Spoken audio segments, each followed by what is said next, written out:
애플 아이폰과 관련된 뉴스인데요.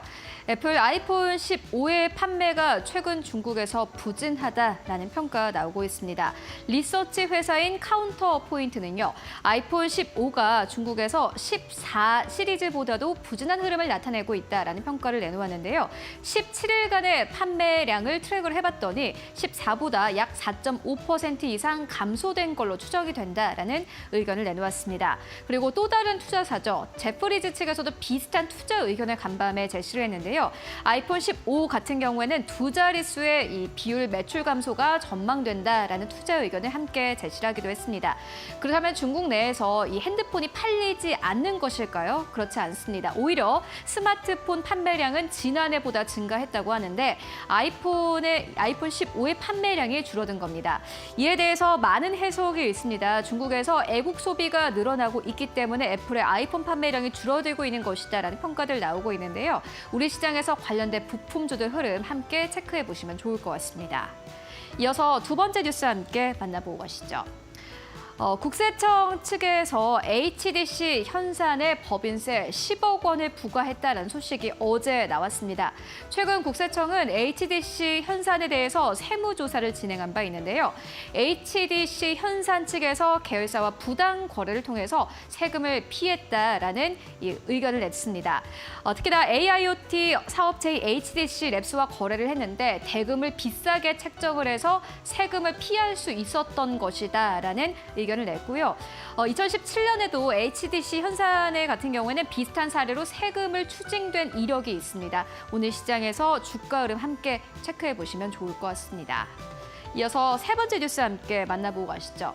중공업 업체들은 최근 들어서 긍정적인 실적에 대한 기대감이 높아지고 있는데요. 한기평 측에서는 HD 현대와 현대 3호 중공업의 신용 등급을 나란히 상향 조정했습니다. 어제 장 마감 이후에 나온 뉴스이고요. HD 현대 같은 경우에는 신용 등급을 A-에서 A5로까지 상향을 했고요. 현대 3호 중공업의 경우에는 BBB+에서 A-로까지 상향 조정했습니다. 한기평 측에서는 수주 환경이 굉장히 양호하고 수주 잔고가 개선됐다라는 평가를 내렸는데요.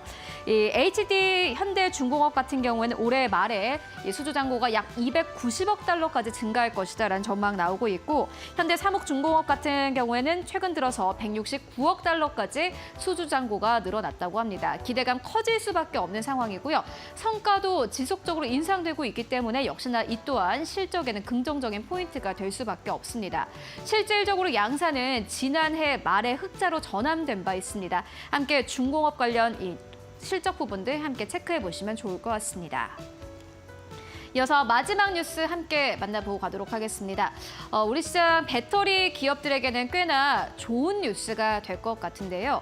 ESG 공시가 2026년 이후로까지 연기됐다라는 소식이 어제 장 마감 이후에 나왔습니다.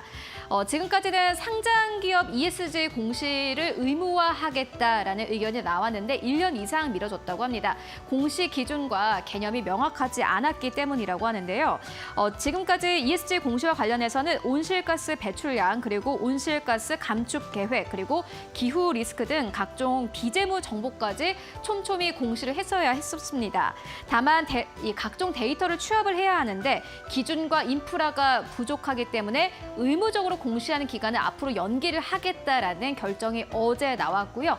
일단 대기업부터 단계적으로 도입하겠다라는 의견 어제 나왔습니다. 감당 가능한 선부터 시작을 하겠다라는 의견 나왔으니까 기업들의 주가에 어떠한 영향을 미치는지 함께 체크해 보시면 좋을 것 같습니다.